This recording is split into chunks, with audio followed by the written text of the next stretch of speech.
Actually, I went partying on Saturday night, and I slept over at a friend's house, and he goes, "Where are you going? Why are you getting up so early?" I go, "Someone invited me to church." He goes, "Where's the church?" I go, "They rent a middle school in Springfield." He goes, "You're going to a middle school?" He goes, "Don't go." I said I'd go, I'm going to go. So I went to this place, and I saw black, white, Puerto Rican, Korean, whole bunch of different people, and they were singing Jesus songs and things like that, and I was just like, okay, it seems nice. It's different, definitely. I grew up in a white, old, white-haired church.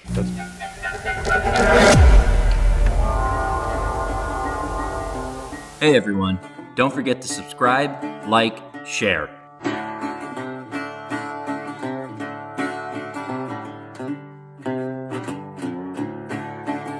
Welcome back to MYPREPPLUS. I'm your host, Giuliano. Today's special guest, we have Steve Miller. In the flesh, Steve Miller right here. How's everybody? Welcome. MYPREPPLUS mission is very simple. We are on a mission to connect people and professionals from all walks of life so that we can share ideas and create new beginnings. Roots is finding authenticity and genuineness throughout this country and the globe. It's really simple. It's where you came from, where you're at today, and where you see yourself going in the future.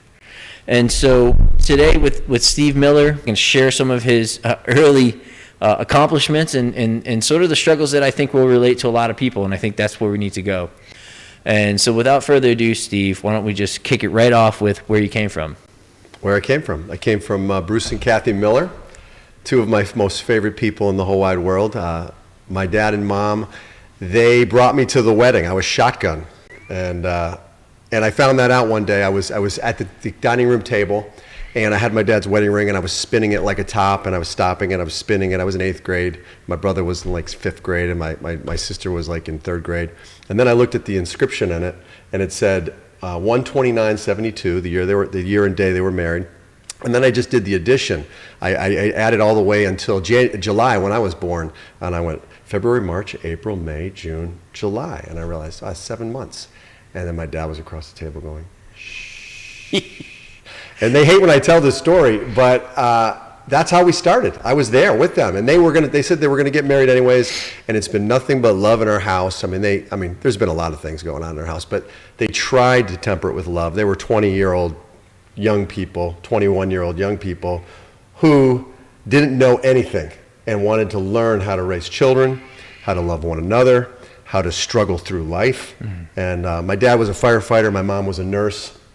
They believed in family vacations. We did a summer vacation, we did a winter vacation. They believed in spending time with me, my brother, my sister. My dad coached some of our teams, my brother's teams really, but they took care of us, they loved us. It was a great experience. My mother is the most ultra positive human on earth. She can't see bad. Even when my brother hits a bad golf shot, terrible golf shots, consecutive, she goes, "Oh, good shot." He's like, "Mom, that wasn't good. It's not good." And she calls us all her favorite. I'm her favorite oldest son, but I'm her favorite, I think. I really do think I'm her favorite. I don't care if this is posted but that's how she makes us feel. And my dad, he was the hardest of workers, but yet he wanted to spend time building us up, playing catch with us, having fun with us. Every night at the dinner table, there was a time where he'd grab the crouton box and have a spelling bee on the different ingredients in the crouton box. Or I'd put a playing card, the 7 of diamonds, in my mouth, and he'd have a long rubber band and be shooting it right off my face, and I would do it to him, and to all my brothers and sisters. One day we played this game. How long can you keep the hot spoon from the teacup on your hand? So it ended up being where my brother got burnt. He went to school, his hand blistered up, and they called they called him into the office. They called my father into the office and go, "Hey, what kind of bad things are going on in your home?" And he's like, "Oh, we were just playing a game. And I'm so sorry." And but nowadays it would be a lot different. But he just got a little talking to, and then we were on our way. But every night filled with fun activities. I remember one time I was working as a youth minister at my church. I was just volunteering, and I brought a kid home. And he was a preteen kid. He was like 10, 11, 12, just to introduce him to my parents, show him around my house, just to show him where I came from. And my dad's first words were, "Hey, David, nice to meet you. Do you like games? Games with pain?" I'm like, "What's wrong with you? Will you stop it, please? This is a kid. This isn't our home. Stop it. You're nuts." But a lot of fun. Yeah, growing up with Bruce and Kathy was a lot of fun. And it still is a lot of fun. I mean, I remember watching the 1986 Masters golf tournament when Jack Nicklaus made this tremendous comeback.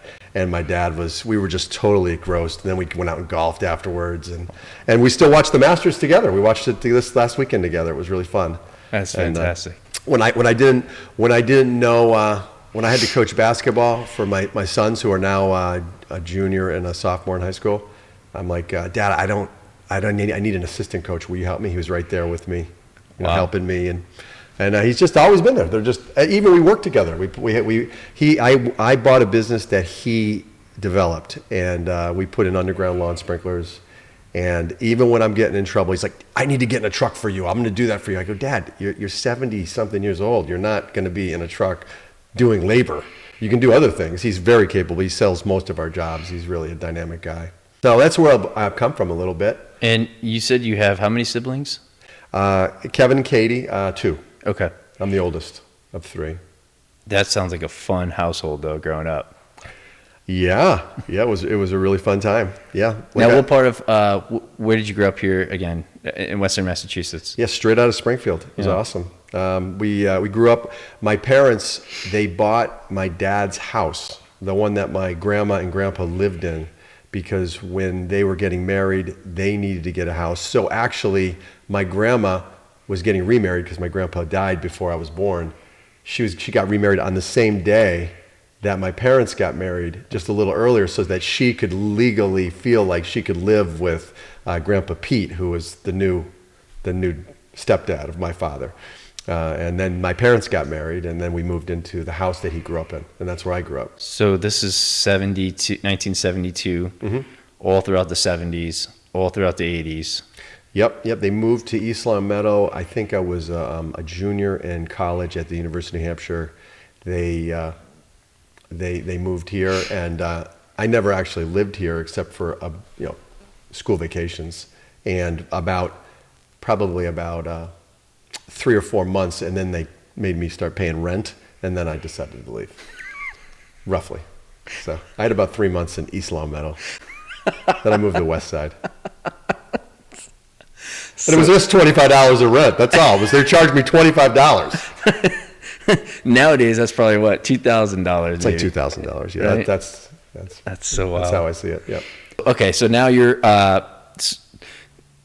we've talked through your upbringings. Your grandmother, newly married with your grandfather, step grandfather. You got your parents. Eventually your parents decide to move into East Longmeadow. You're renting from them for $25 a month for roughly 3 months in East Longmeadow. You decide to go to West Springfield. Yes. From there, what happens? Well, from there, what happens? So what happened from there? From there, I see my college experience. It was marked with a ton of alcohol abuse, a ton of bad relationships with women. I was on the football team. I was trying to live what is portrayed in the media as to what a football player is, like in Revenge of the Nerds or some sort of jock, all the right moves with Tom Cruise, those type of things were the media really directed my steps. And I was like plus I saw my cousin at Chicopee Comp. He was a senior when I was an 8th grader, and he comes off the field. They were going to the Super Bowl, and he grabs his girlfriend, who's a cheerleader, around the neck and gives her a big, giant kiss. And I went, I want to do that. That's what I want to do. I'd never played football before in my whole life, and I'm like, I fell in love with that. So I took that whole persona up to the University of New Hampshire because I got offered a scholarship out of high school to go play there. In high school, the football players raged, partied, just did a lot of crazy stuff. In college, we did a lot of the same. And then at the end of that experience, I just looked up to God. I looked up to heaven, and I went, God, I believed in a God. I didn't necessarily know where he was, but I'm like, is this really the top? Am I at the top? Did I hit the pinnacle? Because I felt like I had a a slime on me, like a pond scum on my body from the way I had been living, and I just didn't know where to go. I remember taking a drive home from the University of New Hampshire, getting picked up by my father and my brother, and on the way home, I decided to play the game. Hey guys, want to play this game called What's the Worst Thing You've Ever Done? And the reason I wanted to play the game is because my conscience was burnt from what just happened in the previous weekend. So I shared what was going on in my life at the time, and then my dad shared about how I don't know what he did. It was nothing. Then my brother shared how he swore, and I'm like, ooh, maybe I dropped the wrong bomb at this time in the car. And I'm just like, my brother was like, what are you thinking, dropping that in the car? But really, my conscience was shredded due to the decisions I had been making as a younger person, and I had to find a way out of that life. I just needed to be different. So that leads me to coming home to my parents. My brother at the time, he is told... Hold on. Did you finish your degree time at New Hampshire? Oh yeah, I graduated with a degree in communications. Okay. And from there, I came home and I got a job working in it's called the KEY program, which is for children who have been given to the state due to being taken away from their parents for some reason or another. They live in a residence home. I was a caseworker there. And I learned how to do behavior management, and I taught schooling to them and life skills to them, and I stayed in the home, as a shift, in different shifts with these younger people who were taken out of their families, and so I was doing that, but in the meantime too, so I did graduate, and so at the time though, before I even got that job, my brother, he was like smoking tons of pot and trying to figure out life, listening to Bob Marley. We were really into music, dissecting Pearl Jam lyrics and Bob Marley lyrics, and just trying to figure out the meaning of life. And he was reading a book on Malcolm X, and he got all against white people for a second. He was just like, he's called my dad. He's like, my dad's the white devil. I'm like, what? Dad's the white devil? And then, but I would I was like, you're right. I'm a mess. I'll do whatever you tell me. That's I'm like Forrest Gump.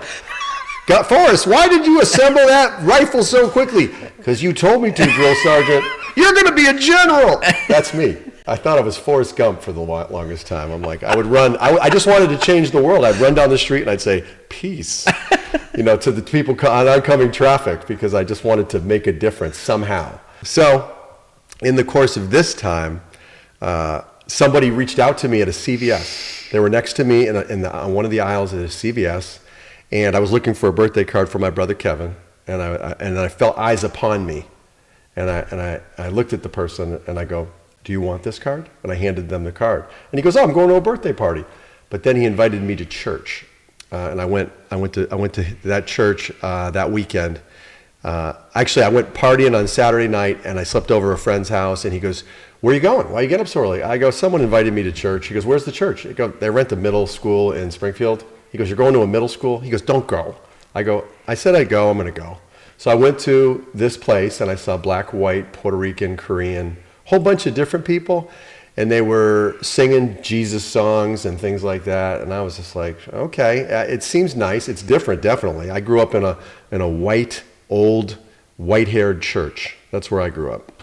And no one talked to anybody, but these people were all violently talking to each other, and it was friendly. And one guy came up to me at the meeting and goes, his name was Yogi. He's like a 50-year-old African-American guy. I didn't know him. I didn't know anybody. It was my first time ever attending. And he goes, what's your name?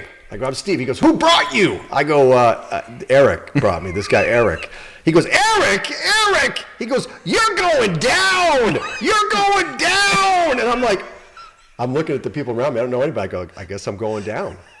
I don't know what going down means, but I guess that's going to happen. I'm going down. I go, nice to meet you, Yogi.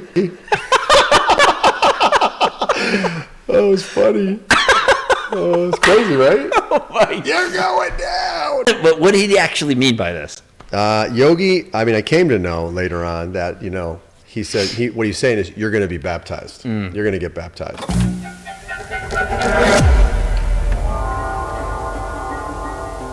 Hey everyone, don't forget to subscribe, like, share.